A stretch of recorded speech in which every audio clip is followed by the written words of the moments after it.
আবার পরিস্থিতি আগামী 24 পরগনাতে আপনার লোকাল কন্ডিশনটা আমি প্রথমে বলি। কলকাতার জন্য সাধারণত ক্লাউডি স্কাই থাকবে, আকাশ মেঘাচ্ছন্ন থাকবে এবং খুব হালকা বৃষ্টি হতে পারে এখানে ওখানে, ঠিক আছে।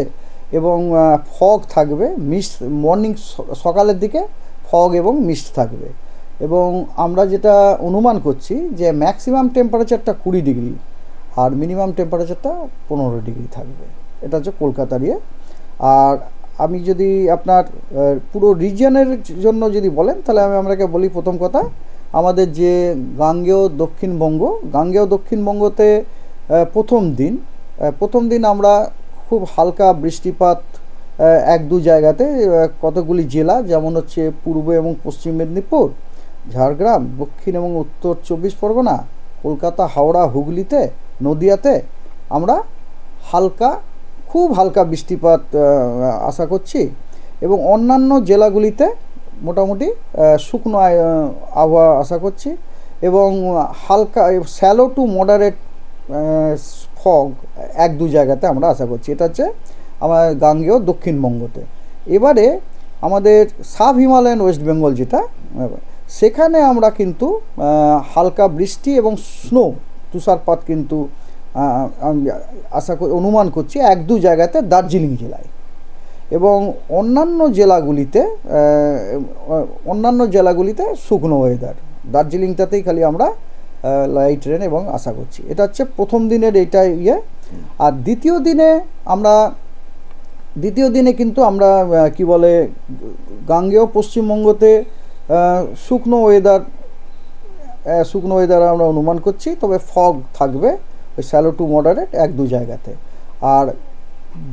আর আপনার সাব হিমালয়ান ওয়েস্ট বেঙ্গলে আপনার দ্বিতীয় দিন বলতে যেটা আপনার 22 তারিখ থেকে শুরু হবে, 23 তারিখে শেষ হবে, সেটা হচ্ছে শুকনো ওয়েদার। আর রাতের তাপমাত্রা এর চেয়ে নামার সম্ভাবনা নেই এখন?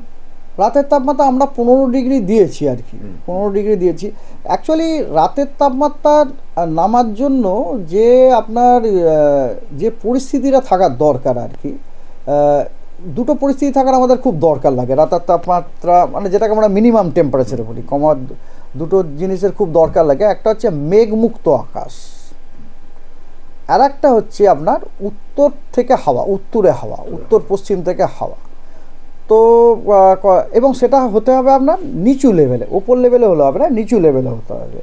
তো আমরা আমাদের অ্যানালিসিস করে যেটুকু দেখলাম তাতে তো আমরা দেখতে পাচ্ছি মেঘমুক্ত আকাশ থাকার তো সম্ভাবনা কম, কারণ যথারীতি আমাদের গাঙ্গেয় দক্ষিণবঙ্গেতে জলীয় বাষ্পের প্রবাহ কিন্তু হচ্ছে। তার কারণ হচ্ছে গাঙ্গেয় দক্ষিণবঙ্গের নিচে একটা ছোট অ্যান্টিসাইক্লোন রয়েছে। সেই অ্যান্টিসাইক্লোনটা বঙ্গোপসাগরের ওপর আছে। ওই বঙ্গোপসাগর থেকে ওয়াটার ভেপারকে পাম্প করে আমাদের পশ্চিমবঙ্গে নিয়ে যাচ্ছে। এবং আমাদের সায়েন্টিফিক ল্যাঙ্গুয়েজে বলে আর কি যে উইন্ড শেয়ার একটা উইন্ড শেয়ার আছে, মানে লো লেভেলে ধরুন 15 নট পশ্চিম দিক থেকে আসছে, 1.5 কিলোমিটার ওপরে সেটা 45 নট হয়ে যাচ্ছে। এরকম যদি সিচুয়েশন হয় তাহলে আমরা বলি ভার্টিক্যাল প্লেন। এরকম একটা ভার্টিক্যাল প্লেনে এরকম একটা সার্কুলেশন হয়। তো সেই সার্কুলেশন হলে কি হয়, স্টেশনের পশ্চিম দিকে সিঙ্কিং মোশন হবে, স্টেশনের পূর্ব দিকে সিঙ্কিং মোশন হবে এবং পশ্চিম দিকে রাইজিং মোশন হয়। এবং ওই যে রাইজিং মোশনটা ওটা কী করছে, এই যে ময়েশ্চারটা সাপ্লাই হলো ওটাকে লিফট করে দেওয়ার জন্য আমরা এই ক্লাউড হতে গেলে ময়েশ্চারকে তো লিফট করতেই হবে না। তো ওই পরিস্থিতিটা রয়েছে। ওই পরিস্থিতিটা রওয়ার জন্য আমরা দেখতে পাচ্ছি মেঘমুক্ত আকাশ হওয়ার সম্ভাবনা কম। এই কারণে মিনিমাম টেম্পারেচারটা ফল হওয়ার চান্স আমরা অতটা দেখছি।